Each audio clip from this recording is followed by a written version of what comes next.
बहुत समय पहले एक घने जंगल में गौरी नाम की एक दयालु हिरणी अपने बेटे मोहन के साथ रहती थी।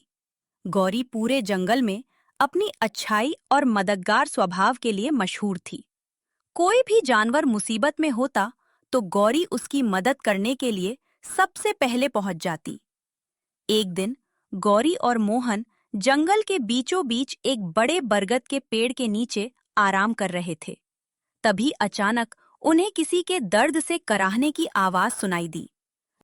माँ, ये कैसी आवाज है? गौरी ध्यान से सुनते हुए बोली, बेटा, लगता है कोई बहुत बड़ी मुसीबत में है। चलो देखते हैं। दोनों आवाज की दिशा में चल पड़े। कुछ दूर जाने के बाद उन्होंने देखा कि एक विशाल शेर जमीन पर घायल अवस्था में पड़ा हुआ था। उसके पैर में गहरा घाव था और वह दर्द से कराह रहा था। मोहन घबरा गया। माँ, ये तो शेर है। अगर ये ठीक हो गया तो हमें खा जाएगा। हमें यहाँ से भाग जाना चाहिए। गौरी ने प्यार से कहा।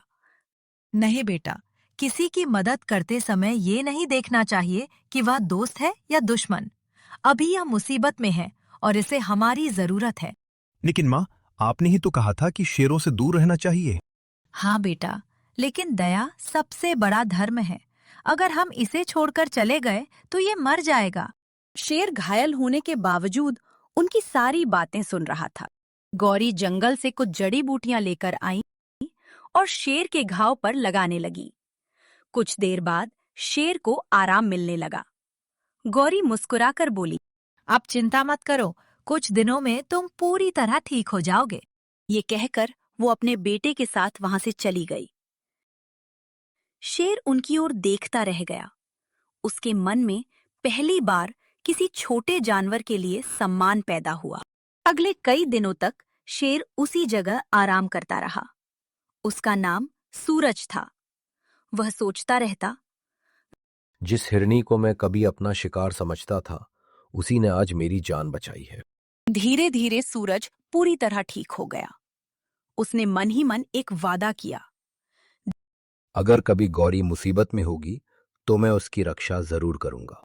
कुछ सप्ताह बाद गौरी और मोहन तालाब के किनारे पानी पी रहे थे। उसी समय झाड़ियों के पीछे एक खतरनाक चीता भैरव छिपा हुआ था।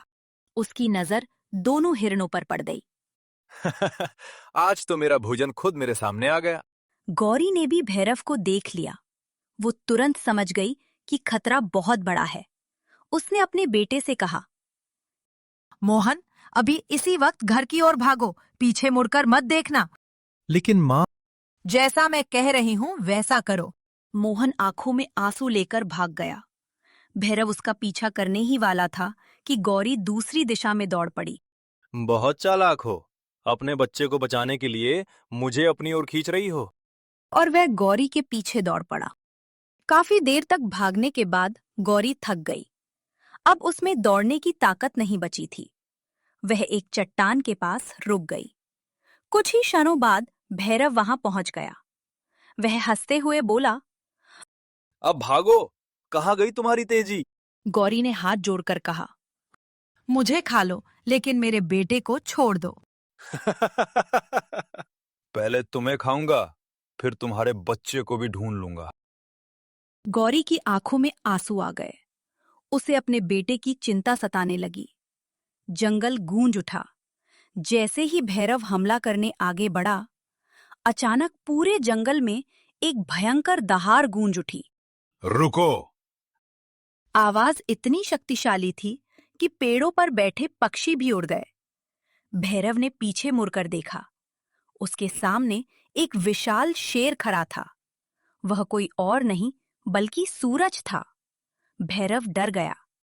तुम यहाँ? सूरज गुस्से से बोला, ये मेरी मित्र है, इसे नुकसान पहुंचाने की हिम्मत कैसे हुई? शेर महाराज, ये तो सिर्फ एक हिरनी है। सूरज गर्जा। मेरे लिए ये सिर्फ हिरनी नहीं, मेरी जीवन रक्षक है। भैरव कांपने लगा। सूरज ने आगे बढ़ते हुए कहा, जिस दिन मैं घायल पड़ा था, तब इसने अपनी जान की परवाह किए बिना मेरी मदद की थी। आज अगर ये जिंदा है तो मैं इसकी रक्षा करूंगा। भैरव समझ गया कि अब यहाँ रुकना मौत को बुलाने जैसा है। वो तुरंत वहां से भाग गया। भैरव के जाते ही गौरी ने राहत की सांस ली। वह हैरान होकर बोली, आपने मेरी जान क्यों बचाई? क्या तुमने मुझे पहचाना नहीं? गौरी ध्यान से देखने लगी। फिर अचानक उसे याद आया। अरे, तुम वही घायल शेर हो। हाँ दोस्त, उस दिन तुमने मेरी जान बचाई थी। अगर तुम मुझे मरने के लिए छोड़ देती तो मैं आज यहाँ खड़ा नहीं होता। मैंने तो सिर्फ अपना कर्तव्य निभाया था। और मैंने अपना। उस दिन के बाद गौरी और सूरज की दोस्ती पूरे जंगल में प्रसिद्ध हो गई। अब जंगल के जानवर एक दूसरे की मदद करने लगे। सबको समझ आ गया कि दया और अच्छाई सबसे बड़ी ताकत होती है। मोहन भी बड़ा होकर अपनी माँ जैसा दयालु बन गया और सूरज हमेशा अपने दोस्तों की रक्षा करता रहा।